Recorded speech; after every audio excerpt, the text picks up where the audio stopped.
Yo, what's going on, guys? Market got kind of spicy while I was gone, eh? I spent the entire afternoon out shopping with the family. You know how that is, the wife and kids, they drag you around from mall to mall to mall. Not a lot of fun, right? For us guys, not a lot of fun. But we love our family, so we do it, right? We're just there to carry bags, I suppose, right? But anyway, I come home. Wow, market is looking spicy, guys. Bitcoin back up well over $97,000 all of a sudden. Had a nice run while I was gone. Altcoins are all looking green. Nadix pumping. Very, very nice, guys. Now, got to be careful with Bitcoin. The last thing we want is a double top, right? So we're fighting that not $98,000 level. There was, as of I think the day before yesterday, I was talking about it. I haven't checked it recently, but the day before yesterday, there was a $1.2 billion sell wall at $98,000, right? That's going to make it hard to chip away at. So it might take, I don't know, it could take all week chipping away at that $98,000 level before we break through and smash our way up to about 102. You guys know that's my target, between 102 and $104,000 out of the bull pennant that we broke out of on Bitcoin on the daily time frame. So yeah, but we want to be careful we don't get stuck in a double top being rejected at 98K, because then we could really see a hard rejection to the downside, and we don't want to see that, right? So that's something you want to keep an eye on, guys. Just letting you know, I don't think at this point in time that that's what's going to happen, but I always have to keep you apprised of all possible scenarios that I can see, right?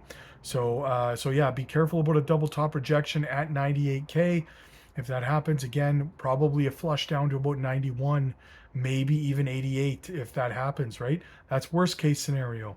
Best case scenario, we spend this week, all week this week, chipping away at that 98K level, breakthrough, hit 102, guys. You know my target by the end of this month is up between 102 and $104,000, no matter how you slice it. So whether we get there by the end of this week, going into next week, or if we get there by the end of the month, either way, ain't no thing but a chicken wing on a string, right? So it will get there one way or the other, in my opinion. So, guys, I wanted to talk real quick. Zebec, right? Zebec. Listen, we were talking this morning in the live stream, and I did a video a while back comparing uh, XCN to XCN now to XRP in 2017, but more accurately, it's not XCN now. When I made the video, it was XCN now. This was like 6 months ago, right? When XCN was still 2012 when we were holding it, right? But it is since ran up 500% or something like that. So, but anyway, so people have been asking me to compare Zebec to XRP now, based on what's going on. So, if we go back in time and we look back in 2017, and I will do a follow up video showing you guys these metrics, right? If we go back to 2017, XRP was below a penny. It's like 201, 202, something like that, right? Got its way up to 205, 206. And by the end of that cycle, it was like $2 and I don't know, 80 cents, something like it, close to three, give or take $3, let's call it, okay? So it got pretty close to that $3 range by the end of that cycle, okay? And listen, the tokenomics on Zebec are better than XRPs were at that time, right? And they're in the same narrative, right? Decentralized finance. And now, one of the things you have to take into consideration is the fact that decentralized finance is under mass adoption right now by the Mr. T, the Orange Man administration, right? He very, very specifically, about a month and a half ago, addressed one of the Bitcoin conferences, and he was talking specifically about decentralized finance and projects made in America, right? Crypto projects based in America, which Zebec is, and so is XRP. So it is a fair comparison for Zebec to XRP back in 2017. Now, when XRP had its run, there is one thing you have to take into consideration as well.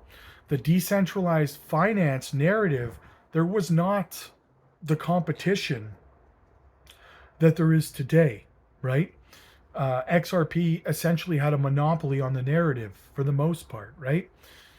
That's why it was going so crazy. It even passed Ethereum 3, maybe 4 times in market cap at that time. So you have to weigh that into consideration as well. So can Zebec, someone asked me this today. So based on all of this, can Zebec get to $1 this bull run, considering what XRP did, considering Zebec's got better tokenomics than XRP did back then, and considering there is more mass adoption of decentralized finance? XRP did not have partnerships with the like of Visa, MasterCard, Circle, BlackRock, or sorry, Ondo, so on and so forth, right? Whereas Zebec does have that stuff, right? Zebec has multiple MasterCards out there being used by a few 100,000 people right now globally in 138 countries and continuing to grow every month. So that's a factor. But can Zebec get to $1 this bull run as a result of all of these things rolled up together? And my answer is, drum roll please, brrr, no, it cannot get to $1 this bull run. That, my friends, does not mean it's not going to have one hell of a good bull run, right? I think that I don't want to get crazy on you guys, and I don't want to be moon boyish because you know that's not my style. If you're on the Patreon, you know my exit price points are very, very low and very, very conservative, okay? But in saying that, in the big picture, going into the next peak of the next bull run, can Zebec get to $1?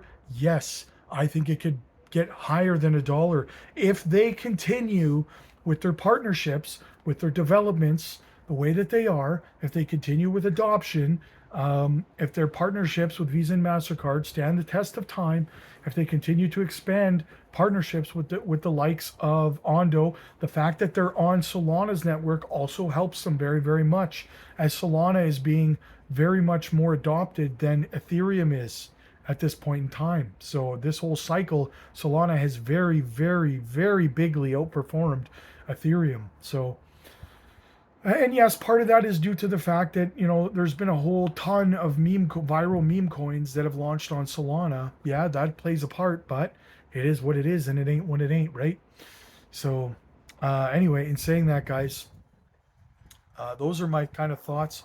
I got a little bit more, but first, shout out to the channel sponsor, Decent self-custody wallet, guys. Biometric wallet. Get yourselves ones today. You can get the biometric wallet, or you can get the card. I have 5 wallets, 3 cards. Probably going to order a couple more cards. They're very, very cheap. And keeps your crypto safe, guys. Use my link down below. Get a phenomenal deal. So shout out to them. Thank you, as always, for sponsoring the channel. So yeah, back to Zebec, though. So it's very, very similar to XCN, guys. In the next cycle, these kinds of projects are going to be absolutely lights out, because decentralized finance is going to continue to grow throughout the next 5 years through the next cycle, right? Projects like Zebec, Onyx Coin, Moonwell, XPR, these projects, guys, are going to be crazy big. Moonwell partnered with Visa as well, right? A lot of people are starting to utilize the Moonwell card. They've got a massive TVL. Just wait till Zebec. They have staking as well in their ecosystem, guys. Imagine how high their price is going to go when people start to figure that out and they get a high TVL in their ecosystem. Oh, forget about it, man. Forget about it. So yes, going into the following bull run, 2029, can Zebec get to $1? Can Onyx Coin get to $1? Yes, I do believe that they can. This cycle, no, I don't think that they can. So that's kind of where I stand on it, but they are both extremely comparable to XRP from 2017. So let me know what you guys think about that, guys. And listen, there's another decentralized finance play, a micro cap gem that we just started getting into yesterday over on the Patreon, guys. I'm juiced up. I'm jacked up about this project. I've been buying it up over the last 48 hours like a madman. I'm going to continue to stuff my bags until it pumps. I'm super excited about this one, guys. Decentralized finance narrative, phenomenal tokenomics, great fundamentals. All of the above, guys. All of the above. It's going to be light, so fantastic. Don't miss out on this gem, guys. Get over to the Patreon. Get in early on these projects. We got in early on Onyx Coin last year, guys. We got in March of 2024, over a year ago. We helped 30 people hit seven-figure portfolios since the beginning of this year, and we're looking to keep going, guys. Many other people are close over on the Patreon, and we're going to continue to announce these as everybody starts to reach that 7-digit portfolio. Maybe you can be next. Come aboard. The link's down below, guys. We're live over there every single day. We drop microcap gems. We do educational content. And if you need personalized one-on-one support, you can book one-on-one coaching calls with me personally, where we can have a sit down, we can have a chat. You need a second opinion on your portfolio. You need help figuring out where you should be selling, where you should be taking profits, and how to identify where liquidity is in the market so your sell orders actually fill. Come on over, book a one-on-one. They're absolutely free as a Patreon member, so take advantage of it while you know. Get in where you fit in, guys. Check it out. The link's down below for that. Click like if you like this video. Click subscribe if you really liked it. I will see you guys in the next one. God bless.